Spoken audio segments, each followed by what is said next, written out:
अस्सलाम वालेकुम वीवर्स, अल्लाहुम्मा सल्ली अला मुहम्मद व आले Muhammad. Welcome to my channel S law student VIPs. और आज इस वीडियो के ज़रिए तमाम लॉ स्टूडेंट कम्युनिटी को अपडेट किया जाएगा जो शहीद Zulfikar Bhutto university of law में एजुकेशन हासिल कर रहे हैं। उन सबको बता दूं कि लेटेस्ट नोटिफिकेशन के ज़रिए जनाब मोहतरम एक जो है ऑफिस ऑर्डर जारी किया गया, जिसके मुताबिक जनाब मोहतरम ये जनाब का रेफरेंस नंबर नोटिफिकेशन का और तारीख दोनों मेंशन कर दी गई हैं।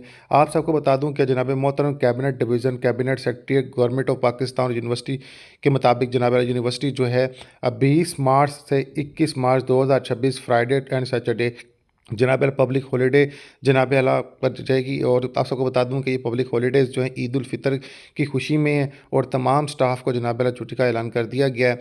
बाकी वासिफ जो है कद्दूस रजिस्ट्रार के जंच तस्दीकशुदा नोटिफिकेशन और इसकी कॉपी सेक्रेटरी टू वीसी शहीद जुल्फ़िकार अली भुट्टो यूनिवर्सिटी जो है, और जनाब मोहतरम dean of faculty of law, dean faculty of social sciences and all जो पर्सनस डिपार्टमेंट्स को इस बात की खबर दे दी गई है। तो तमाम को बता दूँ कि wish you happy Eid day.